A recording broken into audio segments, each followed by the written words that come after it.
If you haven't heard about Anchor, it's the easiest way to make a podcast. Let me explain. It's free, and there's nothing like free. There's creation tools that allow you to record and edit your podcast right from your phone or computer.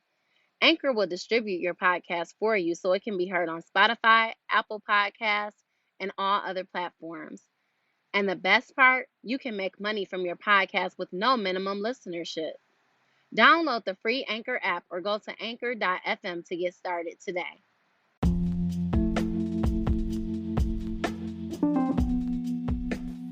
Welcome to C's Simple Secrets podcast. Today's episode is called Reimagining Life.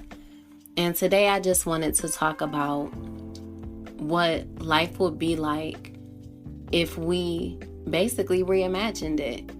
So sometimes I crack myself up, but that's literally what it is. Like, what would life be like if you had the opportunity to go back to your childhood, let's say, and really think about those things that you wanted to do as a child before anyone came along and told you that those are things you wouldn't be able to do, before anybody came along and discouraged you, before you started discouraging yourself and deciding not to do things out of fear. Like, literally, what would your life be like if you could basically start over? And this topic just came to mind because it's like so many times we have these ideas of how we would want things to be. And I know I've had moments in my life where I'm like, okay, this is not my life for real. Like, this is not how I'm supposed to be living. And then there's been times when I'm like, okay, yeah, this is how I'm supposed to be living. Like, I feel like inside, you know who you're supposed to be. You know what you're supposed to accomplish. But a lot of times we allow people, whether it be naysayers, whether it be sometimes our family, because it's like, I don't feel like they mean any harm or anything, but they just literally want you to be realistic.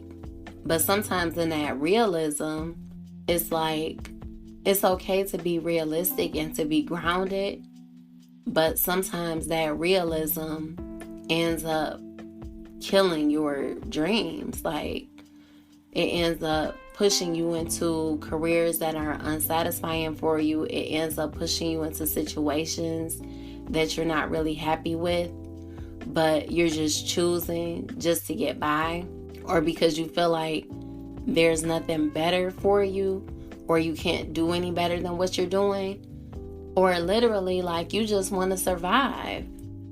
And I know we've all done that, where it wasn't like necessarily a job that you really wanted, or it wasn't something that you necessarily wanted to do, maybe not even a relationship that you really wanted to be in for real, but you chose that literally because that's what was in your face, that was there, and you had like a desperation or just a decision that you had to make, and it's like, okay, this looks like the best decision, so I'm just gonna go with it. But today I wanted us to like just really push ourselves and like exercise our faith, exercise our minds, and just like think about what our lives would be like if we could start from square one in a way, and then progress to like the point that we are in now. I know a lot of times, like, I kind of feel like there were a lot of things that I probably would do differently. I know we all have, I wouldn't say regrets, but in a way they are regrets. It's just how you feel though. Like, if I would have made this decision, then it would have pushed me in this way. Like, for example, when I graduated from high school, I really had a desire to go to an HBCU. And the HBCU that I wanted to go to was FAMU. And I was like just super excited about it. Like, we went on a college tour when I was in my senior year. and we went to see the campus and the band room and orchestra room and all of that. And it's like, yes, this is where I wanted to be. Like, I was obsessed with people with dreadlocks and gold teeth at that time. And I remember like just going down there and just like seeing people like that and just going up to them like, can I just take a picture of you? Just being goofy, you know, being a teenager. And it's like, we had the opportunity to audition while we were down there.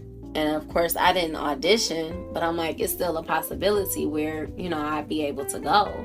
And at that time, my parents, like, they really, and I, you know, of course, like I said, your parents usually have your best interests at heart. And they kind of feel like they know where you are at that point when you're getting ready to graduate. So, of course, everybody was like, oh, you know, you're too immature. They didn't really say immature, but I know that's what they meant. Like, I was very sheltered for the most part. I'm not going to say that we didn't go through anything, but as far as like just being at home under my mom, under my grandparents, like having just a really tight family unit, and always being around my cousins, like even in high school, like, yeah, I would go out with my friends and we would go to the movies and stuff like that. But things are totally different now than they were back then. And even back then, like, I know a lot of people that I went to high school with probably had a lot more leeway than I did, because I really didn't have a lot of leeway at all. So it was literally like 5 out of 7 days a week we were at church, and church was like, you know, our foundation.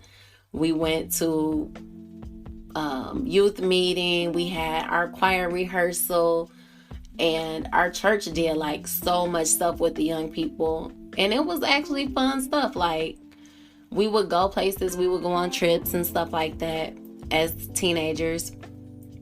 We would have retreats where we would go and stay in a hotel, go to Great Lakes Crossing, or we went to like the Living Bible Museum. But it was still like a fun trip, like just getting on a coach bus or a charter bus and going to a destination. So even though we were like at church the majority of the time, like the activities that we were doing were engaging. It was fun. But I can't say that that was a lot of people's experience. So when it came time for me to graduate, it's like, okay, you need to be close to home, because you ain't really done nothing like that. You ain't been out there like that, and we don't want to just throw you to the wolves, right? So I can remember being pretty defiant, because it's like, I really wanted to go to FAMU. And I did think about like Tennessee State, but when we went to visit, I wasn't really feeling the campus like that. I know Middle Tennessee was probably on my radar. It was a few schools on my radar, but nothing like really excited me like FAMU. So when it came time to choose a school, I'm like, okay. My dad was like, well, you can come down here and go to school down here in Georgia. And nothing really enticed me about that. So I'm like, you know what? Since y'all want me to stay close to home, I'm going to go right down the street to U of D Mercy. And that's literally what I did. Like, I can remember my pastor gave me a scholarship or scholarship information, and I applied for it. I got the scholarship, which U of D was so high priced that it didn't even matter. Like, I racked up $100,000 worth of student loans over time, like between my bachelor's and master's. But it's just like, now hindsight, of course, you think about it like, would I have racked up that much money if I would have went to a public school instead of a private school?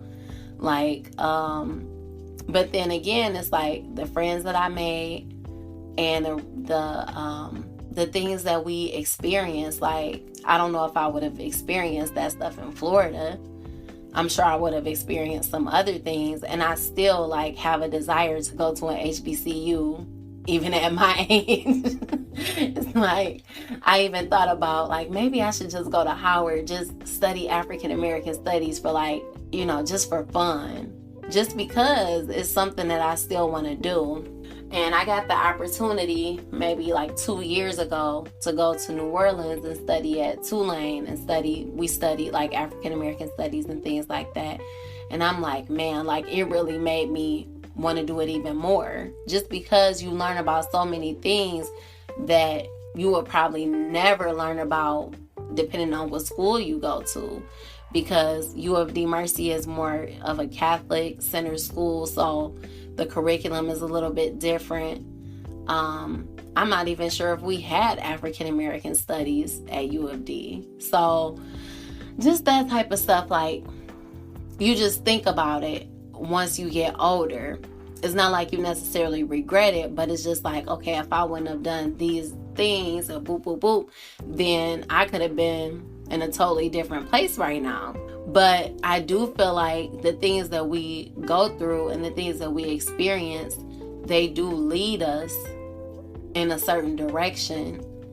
And it may not be the direction that you initially wanted to go in, but it's like once all the pieces start coming together, you realize why you went in the direction that you did and how everything lines up to put you in the position that you are in at that appointed time. Nevertheless, like, I still think about just reimagining life, and I do this frequently because I feel like I am one of those people that I can change, like, careers, I can change locations and things like that, and I think that's just part of my path too.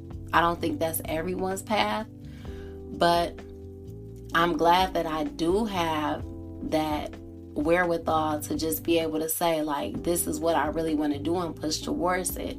Everyone thought I was super crazy when I decided that I was gonna stop teaching and go to school to be an esthetician. And even some of my closest friends was like, okay, so you about to quit teaching to go do eyebrows? And like, I know they didn't necessarily mean no harm by it, but it's like, people build their lives on their careers, right?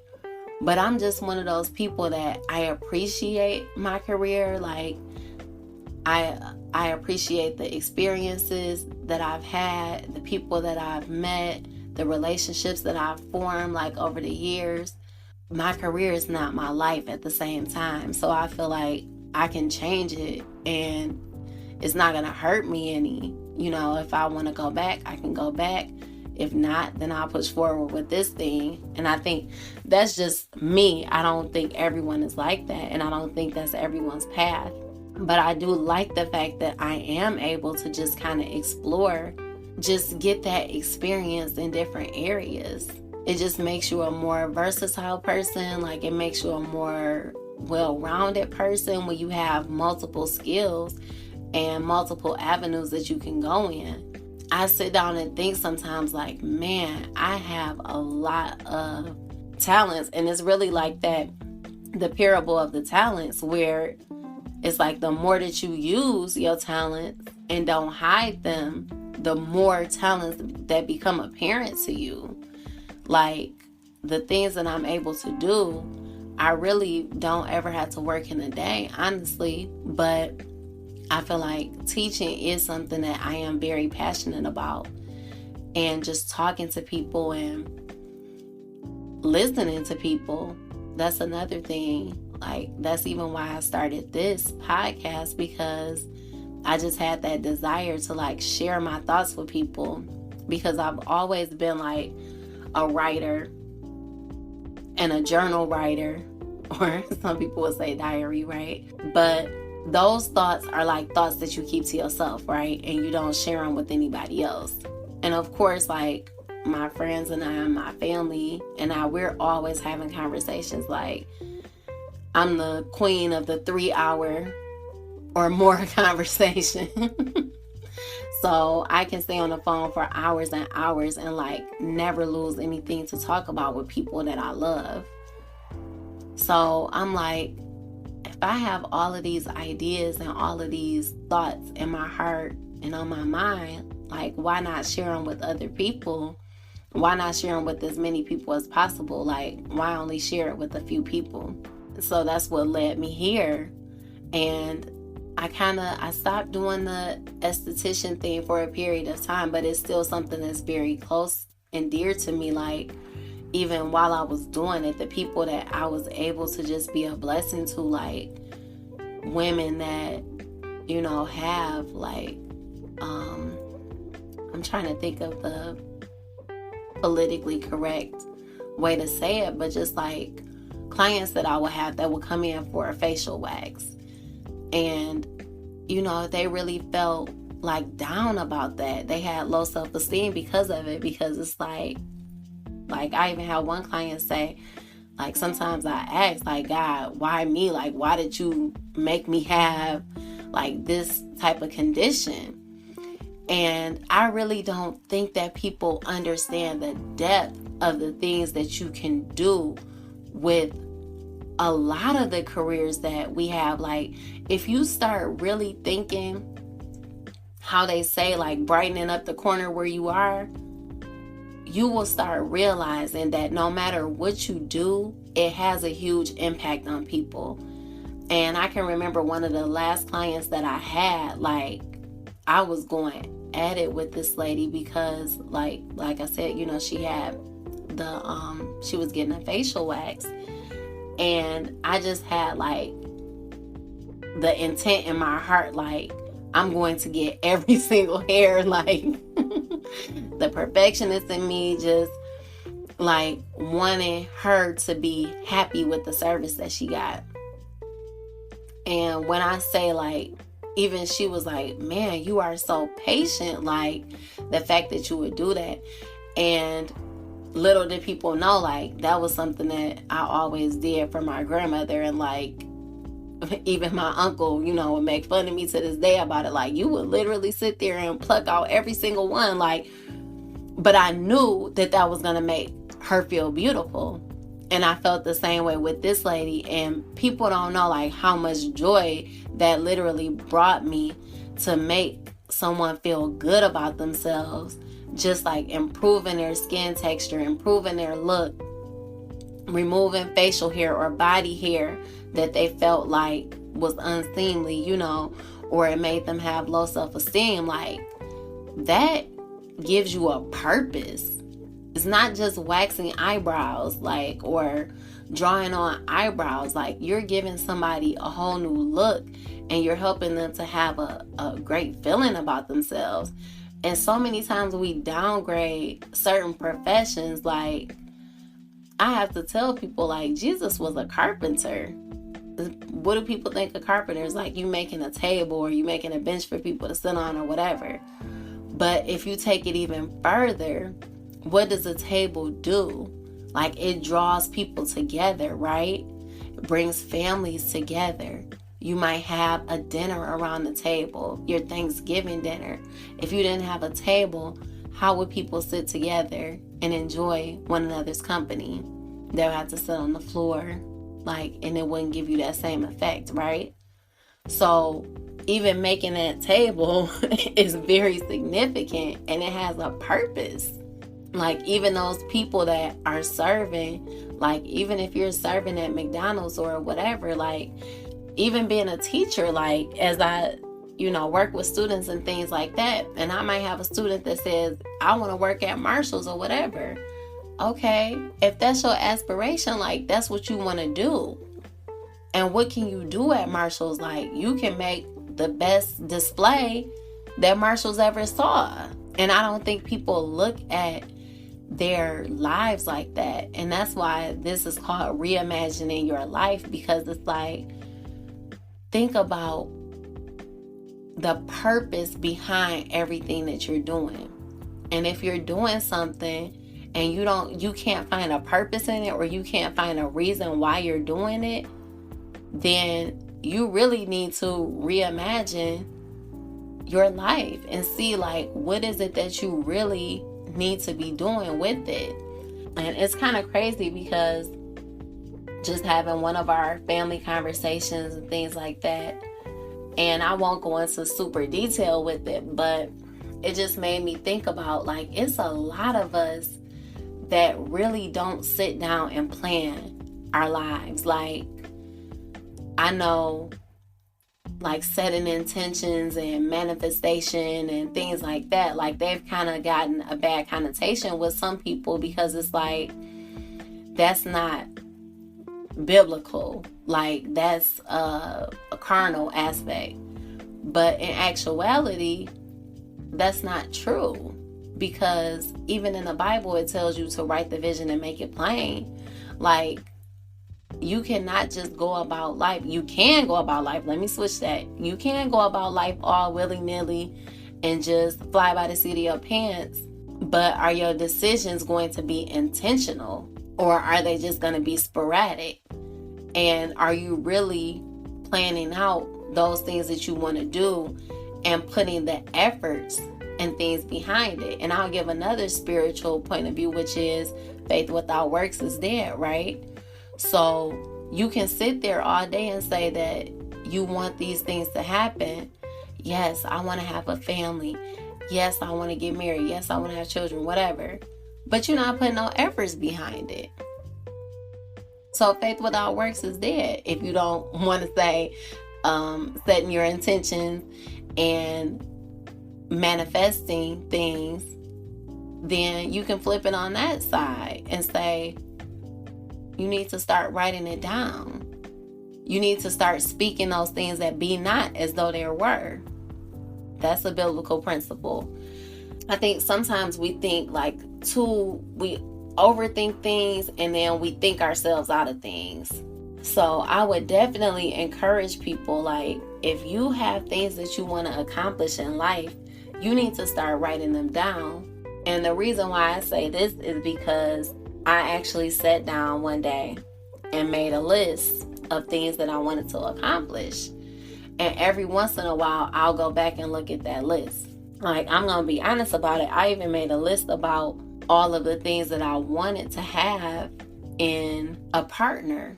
And the next partner that I got was all of those things on the list. Like, literally. Then I thought about it like, man, I should have put this and I should have put that. But then we have to think about, too, there's no such thing as a perfect situation. It's no such thing as a perfect person. Like, we're all striving towards something and we're all works in progress, right? So even though you may write those things down, it may not happen exactly the way that you want it to happen. But then again, it may happen exactly the way that you want it to happen. Because if you desire something and you put your efforts behind it, you're going to be rewarded with those things.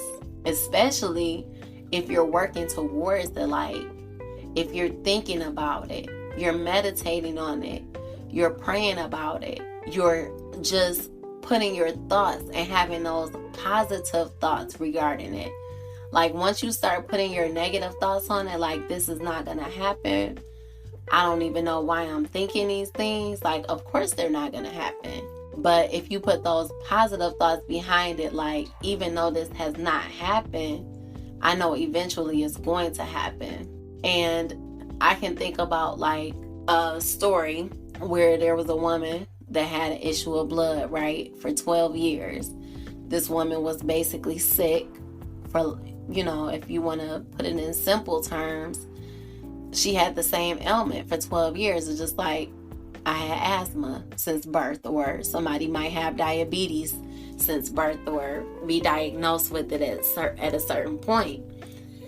And this woman has seen every doctor possible to be seen, and her situation wasn't corrected. But she continued to have faith that at some point, regardless of what her circumstances were, she felt that at some point her situation was going to improve. And so she put her faith behind it.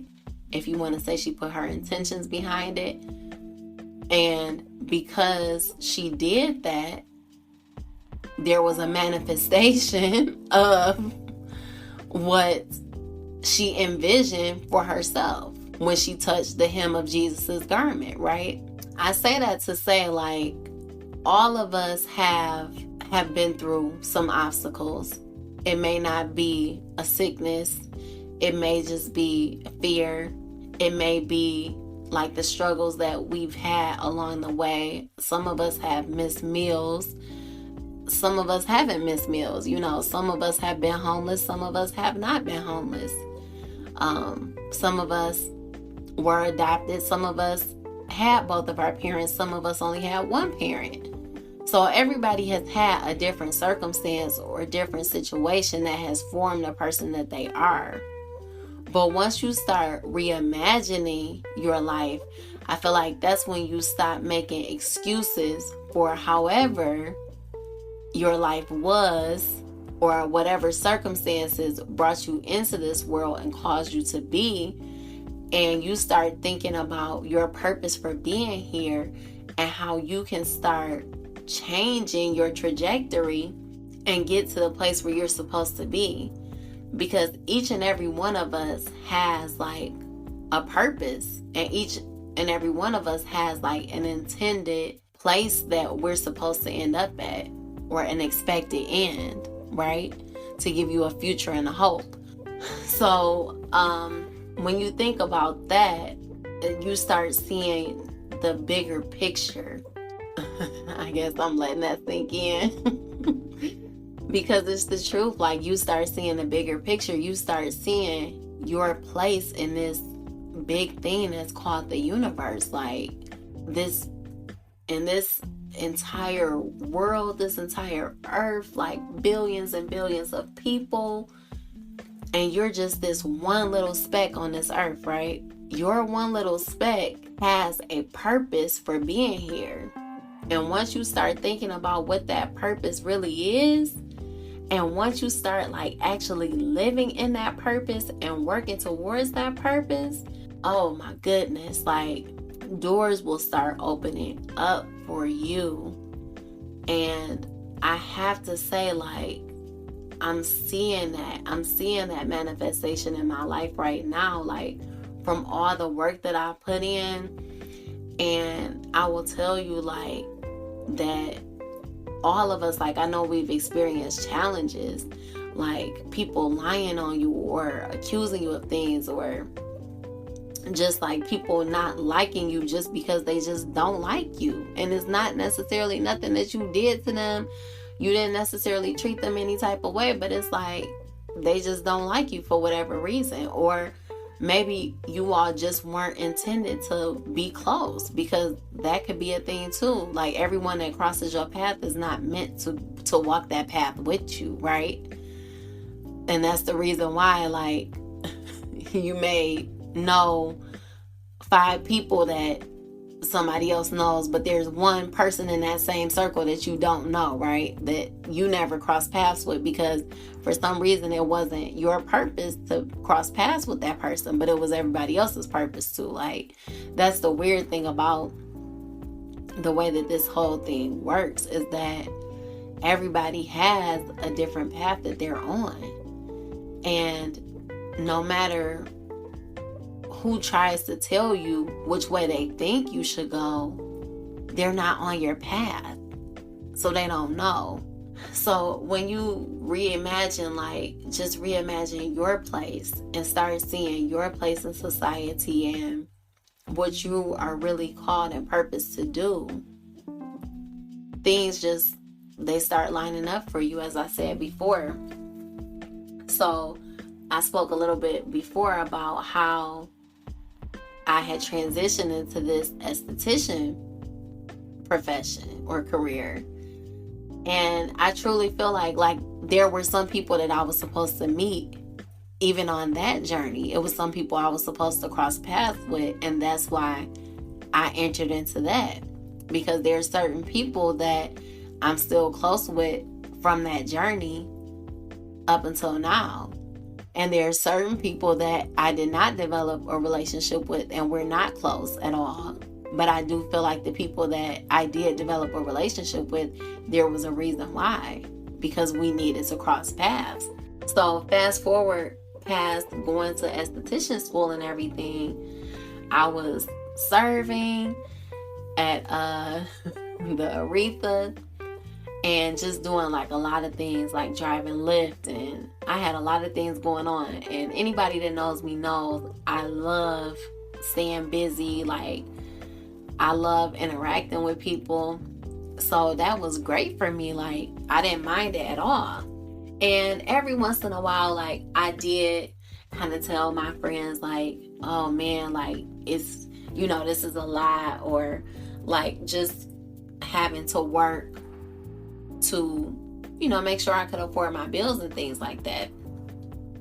So while I was serving, I ran into a teacher friend of mine, like from a previous school that I had taught at.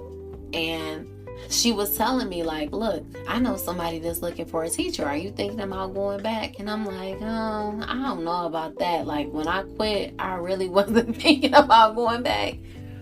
And I really didn't have any intentions of going back. But I told her I would think about it. So she's like, okay, if you say so, like, I don't know, if that's what you want to do, then it's fine. If not, it's fine too. But if you really want to do it, I'm going to set you up with this person. So it didn't work out where I ended up working for that person.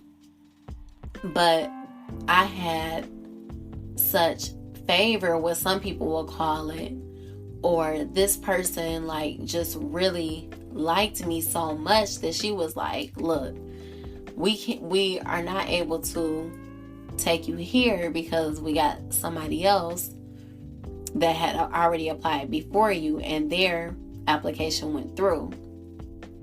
But what I'm going to do for you is I'm going to send your information, your resume and everything out to all the principals that I know that are looking for somebody. So this lady did not have to do this at all, right?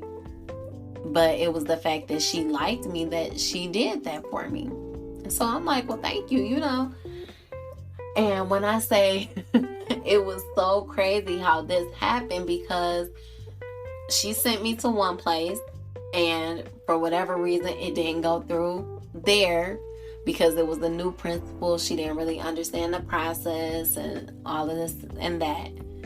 So I didn't end up staying there. But I ended up being sent to the place where I was supposed to be, right? So I get to that place, and that's what puts me in the position to be seen by other people and to develop relationships with other people.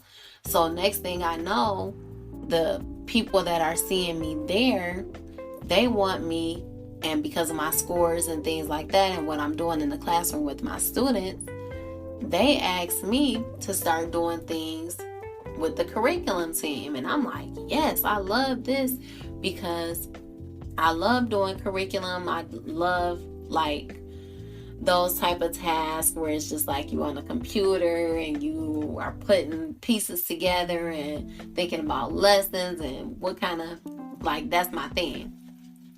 And then also telling people about those things too. To make a long story short, like, that put me in a position to be where I am now. But it's like, if I wouldn't have gone on that path, so if I wouldn't have become an esthetician for a period of time and then been a server, then I wouldn't have ran into that teacher friend. Then she wouldn't have sent me to this person that she knew. And then she wouldn't have referred me to the people that she referred me to, and somebody that was in that curriculum space referred me to something else, and before you know it, it's opportunities coming from everywhere. But it's about positioning yourself, being in that position where you can hear and you can follow.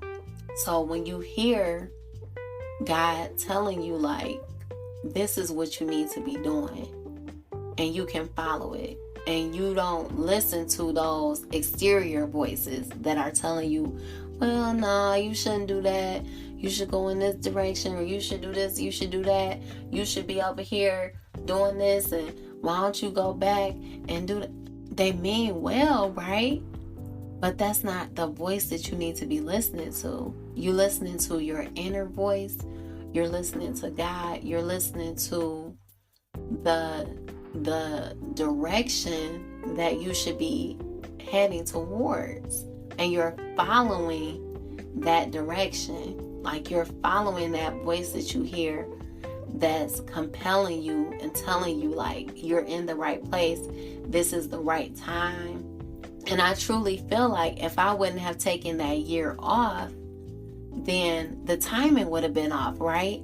Because I would have kept working someplace where I probably shouldn't have kept working, or I might have transferred to another location, and then I wouldn't have run into the proper people or went into those proper channels. So every decision that you make is like key to the trajectory that your life can go in. And I promise you, like, I did not see it more clearly than I saw it when this started happening for me, when things just started falling in place.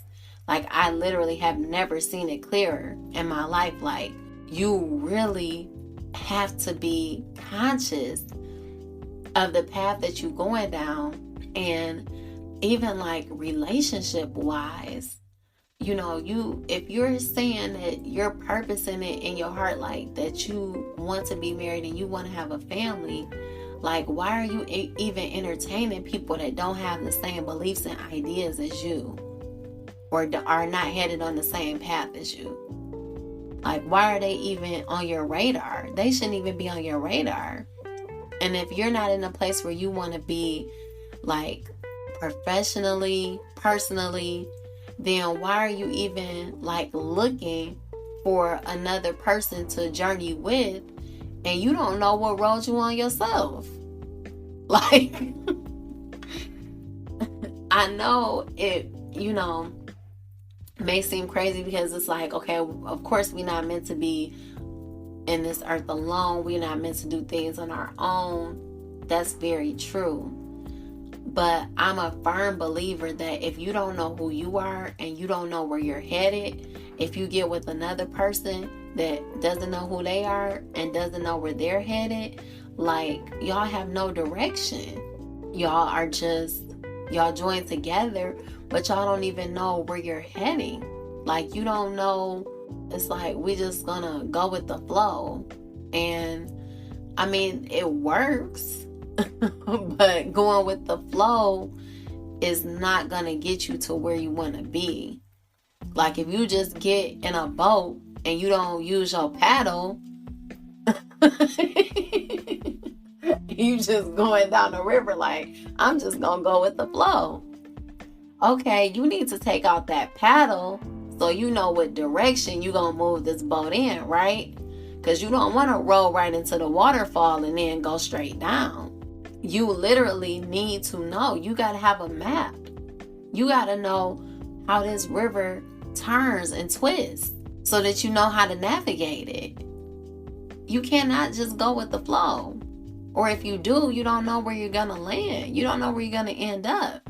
You don't know what's coming along that river. You don't know if that river is going to lead into something else. You got to have some type of roadmap. You have to just literally sit down and make that list. Like, imagine if there were no limitations. If there was no limitations, what would I be doing right now? Don't think about, oh, well, no, I can't put that down because you got to have this, that, and the other for this to happen. No, literally, write it down. Write down exactly what you want. Start putting your efforts behind it and start envisioning yourself being there and doing that thing. And before you know it, when you look at that list, you're going to see those things that you wrote down. You're going to see the manifestation of those things. Like, mark my word, because it's going to happen. But if you just live willy-nilly, like, yeah, some things may happen, but I guarantee you that all of the things that you are desiring to happen, they're not going to happen. or you're not going to remember if it was something that you really wanted or not, if you don't have like some type of record of it. So this is what I mean when I say like reimagining your life. Sit down, get you a sheet of paper, or open up your notes app on your phone, however you want to do it, like however you want to write it down, and think about, you may just want to think about one thing: relationship. This is what I want. Okay. Or you may want to think about a plan and say, okay, in 5 years, this is where I want to be. Or you may want to think about it in terms of, if I didn't have any limitations, where would I see myself being? What would I see myself doing? And write that down. Like whatever is the most pressing matter on your mind, like I would say start with that first.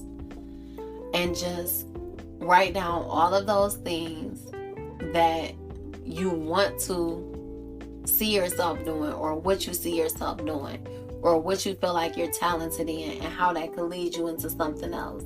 That's where you want to start. And then once you've done that, you may even want to write down, okay, what's stopping me from living this type of life that I'm writing down? And you may have things like fear. You might have things like money. You might have things like, sometimes it could be family. Sometimes it could be your friends that's a roadblock. Like depending on what type of friends you have, or depending on what type of family members you have. I'm not going to say it's all of them, but sometimes it may be somebody that is, and I really hate to say that people hold you back, but they might just deter you. They may deter you because it might be like, oh, come work with me.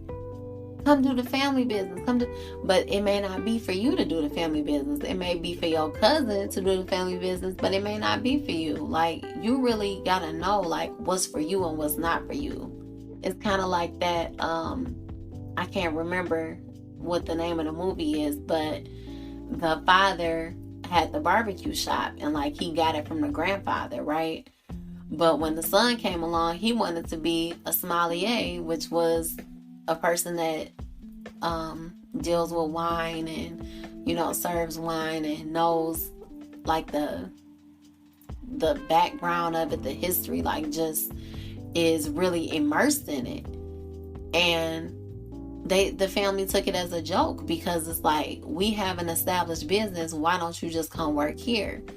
And in the end, I feel like the son did find a way to balance it, but he had to find that he had to go down the path that he had to travel down, which was for him to go to school, for him to go out of the country and study and do all of these things. And then he had to come back home.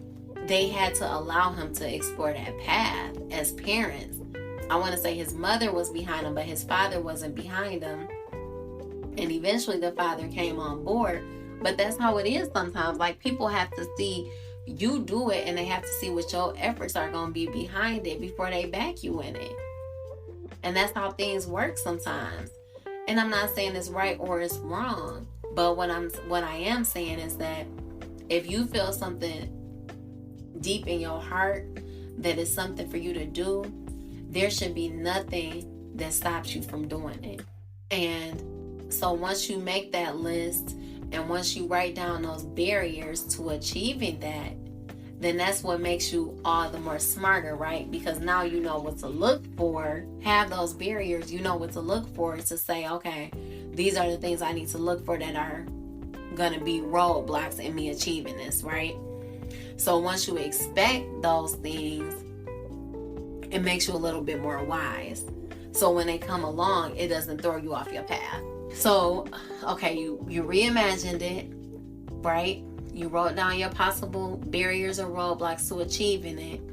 And then you need to really put your intentions behind it, put your faith behind it, put your belief into it, and really work towards it. So you may even want to write down a list of, after you write down those barriers, you might want to write down a list of the things that you need to do in order to accomplish the things that you want to accomplish. Okay, I need to save up $500, or I need to invest in the equipment that it's going to take me to be able to make the music that I want to make. Or I need to invest in a computer that it's going to require, that type of thing. Or I need to invest in the classes that I need to take to be able to do this properly, right? So all of those things are taken into consideration. Once you take all of those things into consideration, then I want you to maybe not even look at the list for a while. Because once I write it, like, I'm not even going to tell you that I read it every day.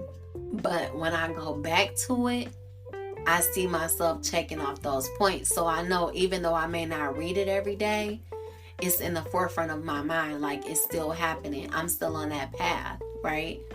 So I think once you write down those things, and once you write down those barriers and what it's going to require for you to achieve those things, I think it's going to become so clear to you. You're going to be so on that path that nothing is going to be able to deter you or distract you from achieving those goals. So that's all that I have for today. I just really want all of us to like be in that place where we want to be. Like, nobody should be waking up in the morning and saying, like, this is not the life that I'm supposed to have. Like, this is not where I'm supposed to be. You should be waking up peacefully, like knowing that you're in the right place, knowing that all things are aligned in order for you to achieve what you want to achieve. So I hope you all enjoyed this episode. Please join me for the next one, which will be coming out very soon. Thank you.